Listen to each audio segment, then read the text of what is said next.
tentang kesaksiannya mantan Bupati Bu Sri Mulyani yang kalau saya baca di berita banyak nggak tahunya.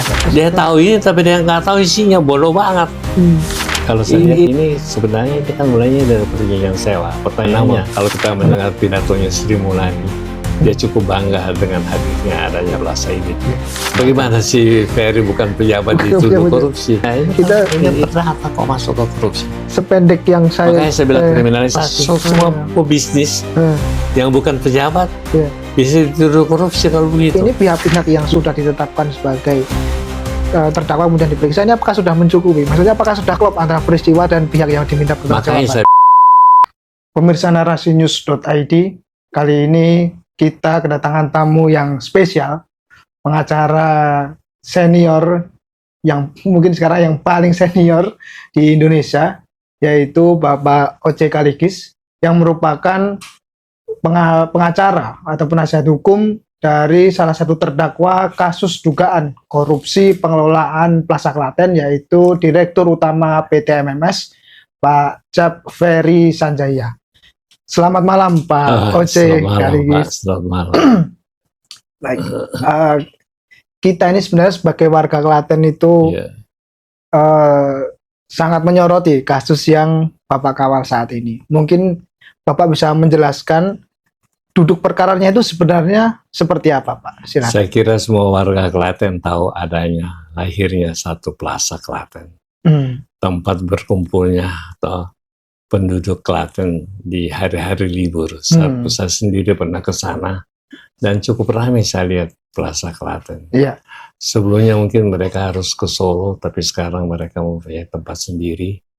Yang saya sendiri menyaksikan waktu pembukaannya oleh Bupati Sri Mulyani, itu cukup mendapatkan tanggapan yang positif.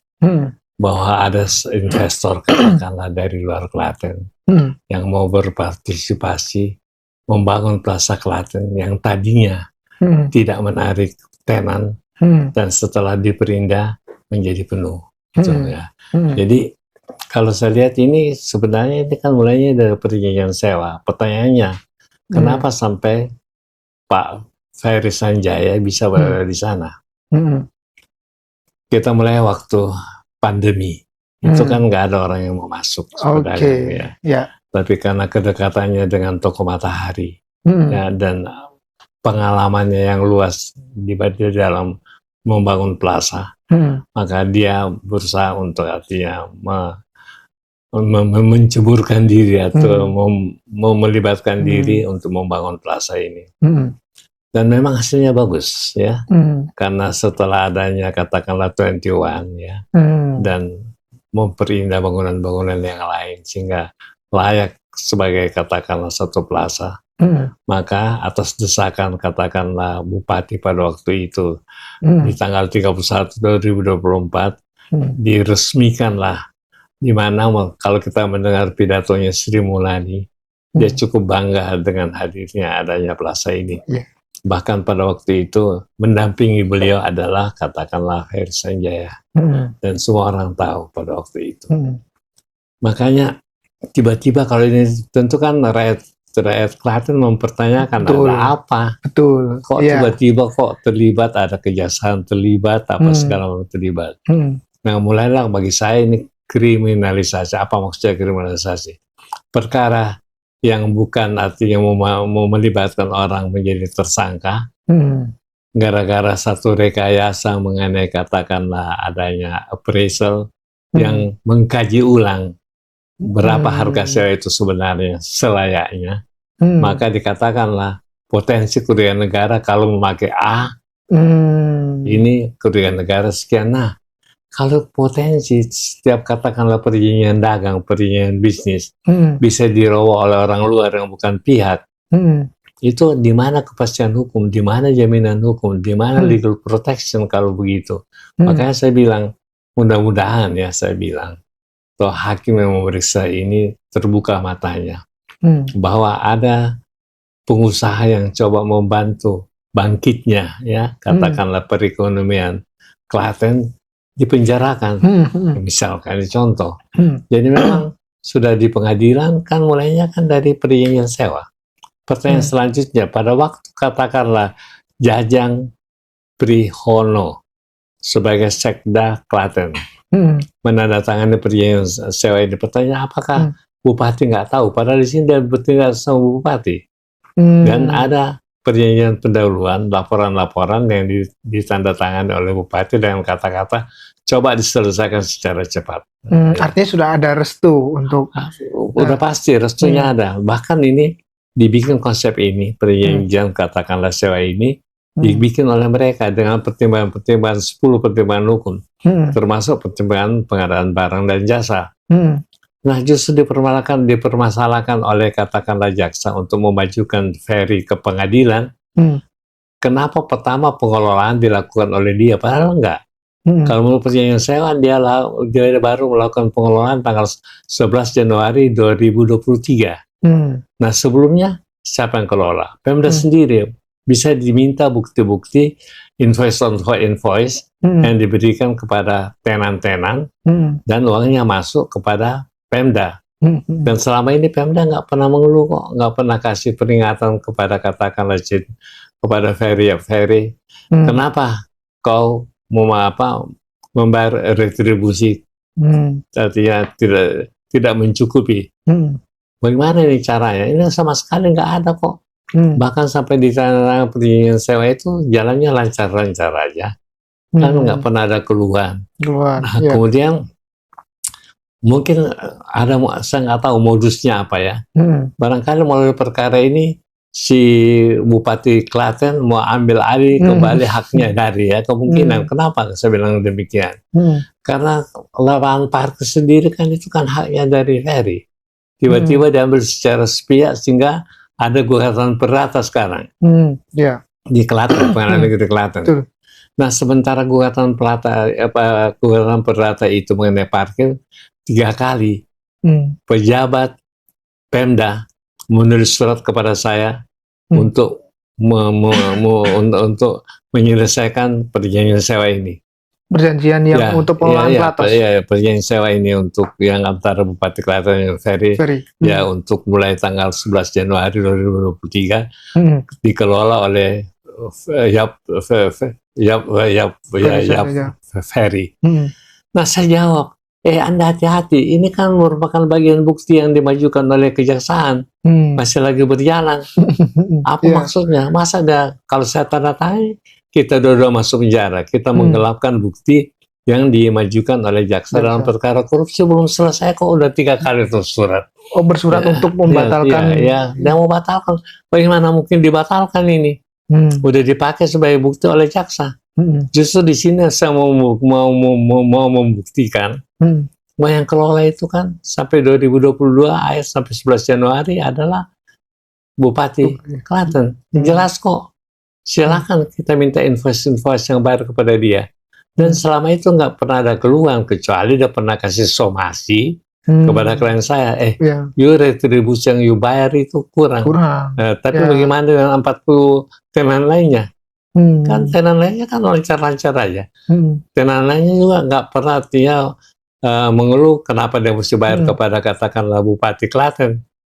Kenapa nggak bayar kepada si Ferry? Sebenarnya ini masalah bagi saya udah clear. Cuma dibuat satu rekayasa dengan menimbulkan appraisal.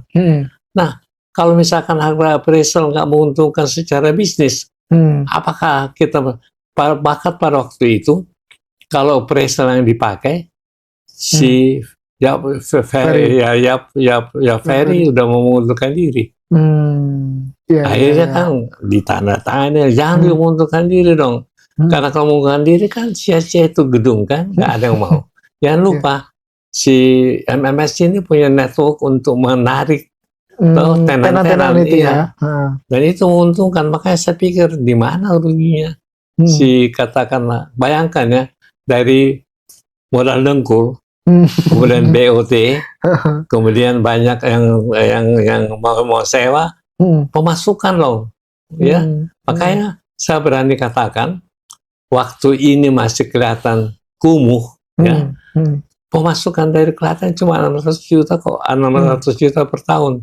Setelah masuk hampir 4 miliar. Apakah itu tidak menguntungkan ya, dan dari mana sampai dapat tampak karena karya dari katakanlah MMS. betul. Ya, makanya mungkin saya mau beritahukan kepada rakyat Klaten ya bahwa sebenarnya bagaimana mungkin si pengusaha mau masuk ke Klaten kalau setiap kali dipidanakan. Itu kan itu nggak membantu pembangunan ekonomi daerah kalau begitu. Ya. Tadi dikatakan masih potensial loss. Ya. Sebenarnya kalau dari kacamata hukum bagaimana itu Pak? Potensial loss tapi sudah dimasukkan. Potensial loss bisa loss, bisa nggak loss. Potensial kemungkinan bisa. Tapi apa ukurannya? Kalau dipakai harga appraisal. Nah, perjanjian sewa kan adalah persetujuan antara yang menyewakan dan yang menyewakan. Ada pasalnya kok. Pasal 1320, 1338, 1340 kita menolak perdata. Persetujuan kedua belah pihak untuk objek tertentu. Objeknya ini kan si Plaza Klaten. Jelas. Ya, kalau seandainya kita pakai sekarang katakanlah harga yang dimajukan oleh appraisal lalu nggak menguntungkan bagi pengusaha, katakanlah, loh pengusaha kan nggak mau. Artinya melibatkan diri. Jadi pendapatan dari 40 tenan itu pasti belum tentu lagi 40 tenan itu mau masuk ke Plaza Klaten karena dia nggak mempunyai, karena bupati nggak mempunyai network dan pedagang-pedagang kan. Apalagi kalau lihat keluhan bupati selalu tidak tepati janji dalam perjanjian yang telah dilakukan, orang bagaimana mau masuk ke Klaten karena kan semua bisnis itu dengan perjanjian tuh, karena terkandung di dalamnya kewajiban membayar pajak, kewajiban membayar PBB, kewajiban ini. Kalau nggak diatur dalam undang-undang gimana? Ya, jadi nggak ada kepastian dan tidak ada perlindungan hukum bagi katakanlah pebisnis. Bagi investor yang mau masuk. Nggak mau. Ya. Kalau dari dakwaan sendiri sebenarnya pasal yang didakwakan itu pasal akibat pengelolaan yang tidak memenuhi unsur karena tidak mau memakai katakanlah harga appraisal, maka toh negara dirugikan, dalam ini bupati kalian dirugikan sebesar 9 miliar ya, kalau nggak, atau 9 terakhir 6,5 miliar. Ya, 6,5 miliar ya.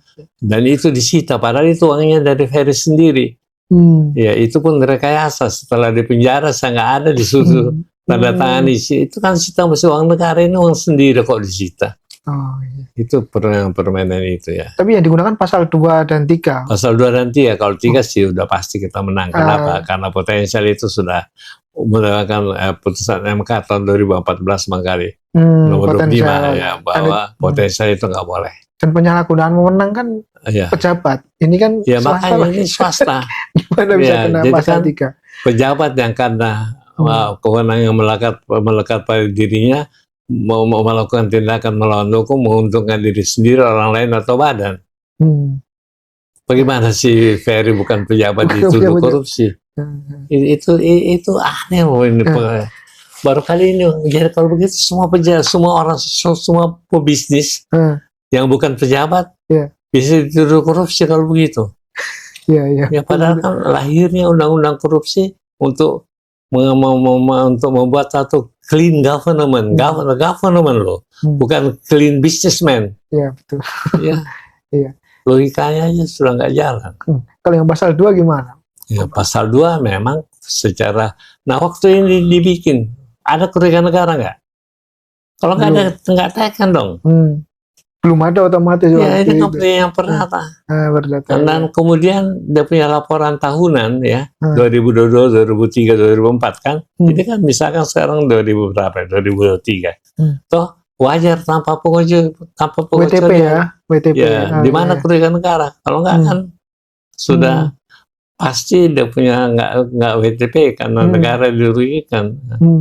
Makanya bersih. Makanya dia bilang, waktu saya tanya, bagaimana ini WTP? Dengan dihubungkan, itu kan lain, mana-mana bisa lain, karena ini kan tahun anggaran 2023 kan. Sedangkan sekarang si Ferry berdasarkan perjanjian ini ya, udah lunas sampai 2025. Oh, jadi perjanjian sewa itu sudah jalan, sudah. Kewajibannya dia sudah dilaksanakan sampai 2025. Kalau fakta-fakta persidangan seperti apa sampai saat ini? Jadi kan pertanyaannya gampang. Ini susah apa sampai perjanjian sewa? Karena kan dia punya dakwa mengenai perjanjian sewa yang merugikan, katakanlah bupati. Kalau seandainya mesti memakai harga appraisal, jadi pertanyaan saya, ini perjanjian sewa sah atau tidak, itu aja kan? Pernah dibatalkan atau tidak? Bagaimana sejarahnya sampai perjanjian sewa ini ada? Kasih lihat itu yang ditandatangan oleh bupati kan? Oh, yang rekomendasi yang laporan ya, dari itu laporan ya, kasih lihat. Nah, setelah itu ini kan nggak tiba-tiba, bahkan waktu 4 tahun sebelum ditandatangani perjanjian sewa ini. Negosiasinya panjang. Dan benar-benar itu negosiasi dagang kan? Iya, betul. Ya. Di satu pihak si bupati mau dapat lebih, di lain pihak si MMS bilang kalau begitu gue rugi, ngapain? Iya, ya, betul. saya kan keluarkan modal apa segala macam, saya mesti melakukan perhitungan sampai kapan saya bisa mendapat modal saya kembali. Sampai tahun 42 apa ya, 2042 ya. Udah mati 2042 tahun itu. 2042. Oke, kemarin yang sempat menjadi perhatian ya, di publik Klaten tentang kesaksiannya mantan Bupati Bu Sri Mulyani. Yang kalau saya baca di berita banyak nggak tahunya katanya Bapak. Ini kan bertindak atas nama bupati ini untuk rasa pemerintah Kota Klaten. Dia tahu ini tapi dia nggak tahu isinya, bodoh banget. Itu mau menghindar. Kalau saya yakin ya, kalau KPK yang periksa bisa dia masuk ini. Kalau KPK yang periksa ya. Ini kejaksaan, kejaksaan ya yang bikin. Tapi kan sudah ada tadi yang Bapak sampaikan persetujuan untuk tadi yang sepakat. Saya bacakan tanda tangan dia, dilaksanakan, ditekan. Setelah yang semua, kan di bawahnya di halaman berikutnya masih ada 2 tanda tangan kan. Di bawah di halaman yang sama ditekan kok. Ya. Tapi kalau alasan nggak tahu, apakah ketidaktahuan itu bisa menghapuskan? Itu bisa digali karena kan 2 saksi mengatakan dia tahu. Kan tiap presiden, jadi dia membuat keterangan palsu. Pasal 242 kena 9 tahun lebih itu. Ya. Tapi karena saya juga heran kok perjanjian sewa bisa masuk ke korupsi, di mana ya? Ini ini perdata kok masuk ke korupsi. Sependek yang makanya saya bilang kriminalisasi. Seharusnya kan kalau memang ada sengketa terkait ini perdata, begitu Pak? Udah pasti. Dan ada somasi dulu, kenapa uang retribusi bayarnya kurang? Atau kenapa ambil alih hak kita dari itu tenan-tenan. Mesti yang itu kok ambil alih, mana buktinya? Itu kan semua nggak terbukti kok. Dan tidak ada bukti retribusi itu masuk ke PT MMS. Kalau itu jelas, jadi kalau dia bisa masuk. Itu retribusi itu masuk ke MMS, itu yang disita dong. Barang bukti ini nggak ada. Yang disita uangnya MMS sendiri. Yang berapa itu 4 miliar atau berapa yang untuk perbaikan atap kalau nggak salah. Soal penitipan uang yang 4,5 gimana pertimbangannya? Jadi tadinya kan begini, dia minta dititip asal judulnya penitipan. Betul. Kalau penitipan mesti kembali. Tiba-tiba saya lihat ada penyitaan. Itu waktu di penjara ditekan. Saya marah-marah. Tapi sampai hari ini si MMS masih tetap berpendirian bahwa itu penitipan. Beda dong penyitaan. Kalau penyitaan kan uang negara. Udah pasti. Kalau penitipan masih bisa kembali. Itu ya, makanya. Ini banyak rekayasanya perkara ini. Mungkin prediksi atau seperti apa nanti? Saya ini biasa bela perkara. Unsur pertama perjanjian saya itu sah. Nggak boleh dibatalkan. Unsur kedua, di perjanjian sewa diakui pengelolaan dilakukan oleh Bupati Klaten. Itu. Dakwaan adalah gara-gara pengelolaan yang dilakukan oleh Yap Ferry Sanjaya, ya maka negara dalam hal ini Bupati dirugikan.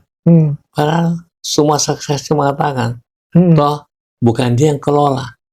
Panggil dong 40 tenan itu, Hmm. kan akan ketahuan Iya, buat iya, tenan iya. itu bayarnya kepada siapa. Hmm. Dia bayar berdasarkan invoice kepada siapa? Hmm. Kepada bupati. Hmm.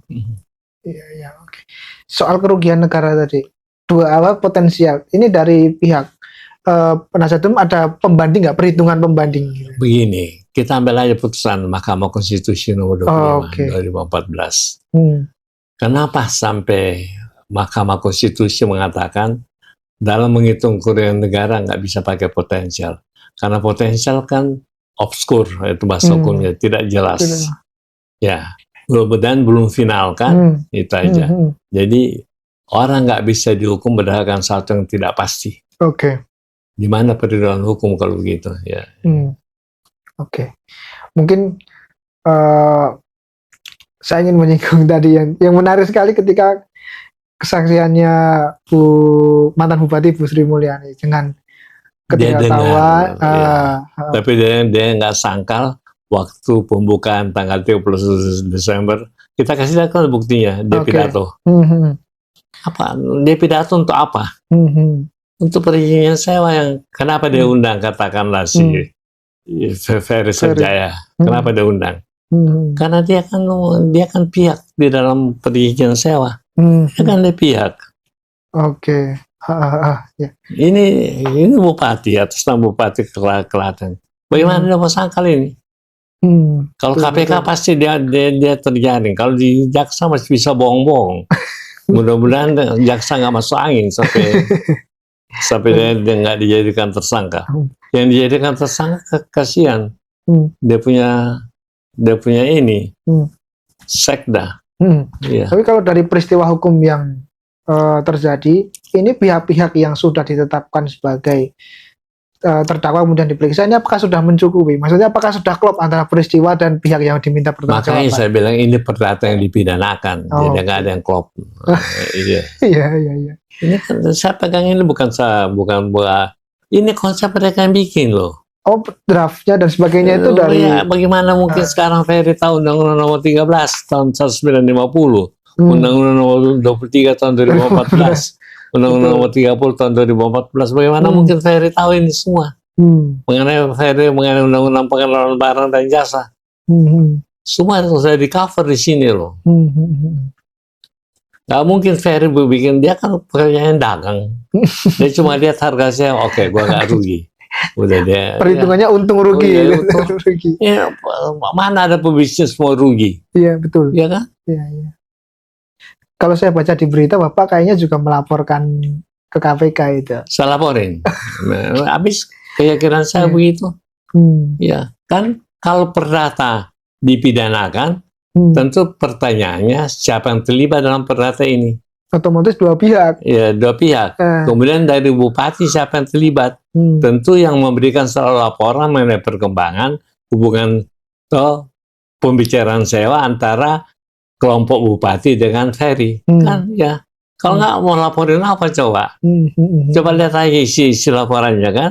Kemudian laksanakan. Menurut undang-undang. Sesuai ketentuan. Sebenarnya sudah perjanjian yang dibuat pun sudah sesuai dengan peraturan perundang-undangan. Iya, ada. Bukan saya yang bilang ini. Ada berapa pertimbangannya? 5. Semua saya ngerti kok ini. Bukan saya yang bilang kok. Bukan Ferry juga yang bilang. Mana dia ngerti mengenai ini. Sampai 10 loh. Oh iya. Ya. Betul. Jadi pertimbangan hukumnya mantap. Kemarin juga booming ini, Pak. Kesaksian 1M. Iya.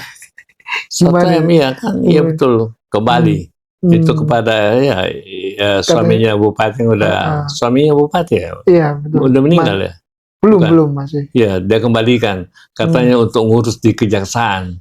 Tahu-tahu dia gagal. Dikembalikan 950 kalau nggak salah. Oh, nggak genap. Iya, dikembalikan. Jadi banyak juga calon-calon perkara di sini. Dan yang sayang yang terlibat suami bupati sendiri. Oh iya. Oke. Mungkin setelah diskusi yang panjang ini tadi, untuk closing statement-nya terkait dengan peristiwa ini seperti apa, Pak? Saya mohon supaya penegak hukum jangan mengkriminalisasi seseorang khusus dalam kasus ini. Kalau ini sering-sering terjadi, tidak akan ada seorang pengusaha pun mau berusaha di Klaten. Gitu aja. Artinya karena nggak ada jaminan kepastian hukum, perlindungan hukum. Oke. Pemirsa narasi.id, demikian tadi diskusi kita bersama dengan Pak OJ Kaligis, pengacara dari PT MMS. Dan saat ini juga kita menghadirkan dari anak direksi PT MMS, yaitu Bapak Andri, yang akan menyampaikan beberapa kalimat. Silakan Pak Andri. Isi. Ya. Atau free. Ya. Gimana Bapak? Ini apa yang akan disampaikan kepada masyarakat Klaten? Iya, saya sebagai anak dari terdakwa ya, Pajak Ferry Sanjaya, hanya ingin menyampaikan kalau memang kita benar merugikan negara. Kalau memang kita benar merugikan negara, jaksa kan bisa ngecek rekening kita ya, betul ya Pak ya? Betul banget. Nah, silakan ditrace saja.